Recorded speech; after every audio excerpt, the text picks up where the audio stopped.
నేను చెప్పేది అన్న తమ్ముల గురించి అండి. వెనకట ఇంటికి పెద్దవాళ్ళుగా కొడుకు పుట్టిందనుకోండి, పుడితే నాన్నతో పాటు కష్టపడి సగం వయసు అయితే తగ్గిపోద్దండి. ఎందుకంటే ఇంటికి పెద్దవాళ్ళు కాబట్టి చిన్నవాళ్ళు పెద్దగా అయ్యే వరకు సగం వయసు తగ్గిపోద్ది. సగం వయసు తగ్గిపోయేదాకా వాళ్ళ చుట్టూ అయితే చేసి పెడతారు. కానీ ఈ వయసు తగ్గినాక మనకు సుత పిల్లలు ఉంటారు. మన పిల్లలకు కష్టం చేసి పెడదామంటే చేత కాదు.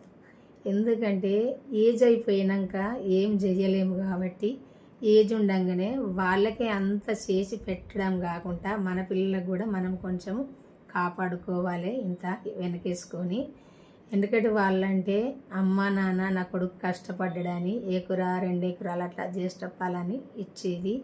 ఇప్పటి వాళ్ళైతే చేసింది కూడా గురత్తం లేకుండా మాట్లాడతారు. తమ్ములైనా ఇంకా అమ్మ నాన్న కూడా అనేవాళ్ళు కూడా ఉన్నారు. ఆలోచించే వాళ్ళు ఆలోచిస్తారు, నా కొడుకు కష్టపడ్డాడు చేసిండని.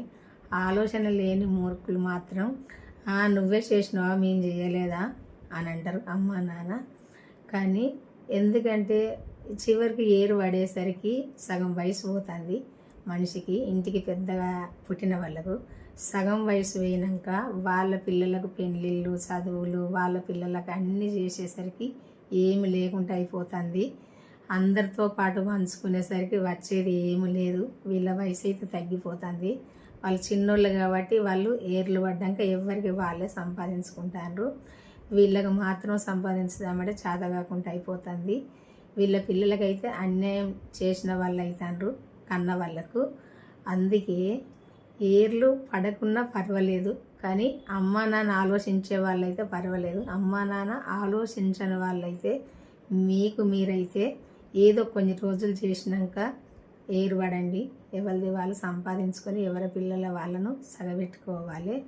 తమ్ములు తమ్ములు తమ్ములు అనుకుంటే తమ్ముల చుట్టూ చేసుకుంటుంటే చివరికి వచ్చేది ఏమి లేదు, బొక్కే మనకు. అందుకే అందరి గురించి కాదు ఆలోచించేది, మన కుటుంబం గురించి, మన పిల్లల గురించి కూడా ఆలోచించాలి. వాళ్ళ గురించి ఆలోచిస్తే వచ్చేది ఏమి లేదు. ఎందుకంటే తర్వాత మొండి చేయి చూపిస్తారు తమ్ములు. చేసి పెట్టినవన్నా గురత్తమన్నా లేదు, ఆలోచన అన్నా లేదు. నువ్వేం చేసినావని లెక్క చేయకుండా మాట్లాడతారు. ఎందుకంటే విలువ లేకుండా మాట్లాడతారు. అన్నన్న గౌరవం లేకుండా మాట్లాడతారు ఈ రోజుల్లో. ఇవ్వాల తమ్ములు కాదు, ఎవరి అన్నలు కాదు. అన్నల భవిష్యత్తు అన్నలు చూసుకోవాలి. తమ్ములు కూడా వాళ్ళకు వాళ్ళు పెద్దవాళ్ళు అయినాక బతుకుతారు కాబట్టి. ఎందుకంటే మన ఆలోచన కూడా మనకు బతకాలన్నా ఉండాలి ఆలోచన. మన పిల్లల గురించి మనం ఇంత సంపాదించుకోవాలి, మన సంసారం అన్నది కూడా మనం ఆలోచించుకోవాలి. ఎంతసేపు అమ్మ నాన్న తమ్ములు అన్నది అయితే ఆలోచించద్దు. నేను చెప్పుతానని ఎవ్వరు కూడా నన్ను తిట్టుకోకండి. ఎందుకంటే మోసపోయిన వాళ్ళకే తెలుస్తుంది కష్టం అన్నది. నేను అందుకే చెప్పుతాన్నా, చేస్తే చెయ్యండి, ఏదో కొంత దూరం చేసి పెట్టండి. ఇంతో అంతో తమ్ముళ్ళు పెరిగినాక ఎవరిని వాళ్ళని వదిలిపెట్టండి. వాళ్ళకి వాళ్ళే బతుకుతారు. ఏదో వాళ్ళను పెద్ద చేసి వాళ్ళు ఏరు పడేదాకా వాళ్ళకి పిల్లలు అయ్యేదాకా మాత్రం తమ్ములను వెంటేసుకొని ఉండకండి.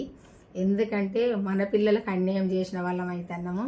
చేసి చేసి వాళ్ళ చుట్టూ పెట్టి అన్ని చేసే వరకు మన రెక్కలు చుట్టూ చేతగాకుండా అయిపోతున్నాయి, మన శక్తి తగ్గిపోతుంది. అందుకే మన పిల్లల గురించి ఆలోచించి మనకైతే ఏదో ఒకటి కావాలే, బతకాలన్న ఆలోచనతో అయితే బతకాలి. మన పిల్లలు కూడా పెద్దవాళ్ళు చేసి వాళ్ళకి సుధా బతుకు తెరువు చూపాలి అన్న ఆలోచనతోటే మనం చెయ్యాలి, బతకాలి. ఎంతసేపు ఏ తమ్ములు పెట్టరు మన పిల్లలకు, అది మాత్రం మర్చిపోవద్దు.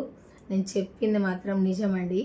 అది బాధపడ్డ వాళ్ళకే తెలుస్తుంది, కష్టపడ్డ వాళ్ళకే తెలుస్తుంది, చేసిన వాళ్ళకే తెలుస్తుంది. వాళ్ళ చుట్టూ చేసినాక అన్యాయం జరిగింది కాబట్టి నేను చెప్తాన్నా.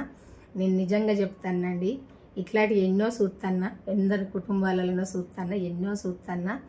అందుకే చెయ్యండి. కొన్ని రోజులు చేసినాక అమ్మా నాన్నకు వదిలిపెట్టండి. వాళ్ళను వదిలిపెట్టి నీ పిల్లల గురించి, నీ సంసారం గురించి ఆలోచించుకోండి. ఇంటికి పెద్దవాళ్ళకి చెప్తాన్నా. నేను చెప్పినాను ఇట్లా అనుకోకండి. బాయ్ అండి, ఉంటా మరి.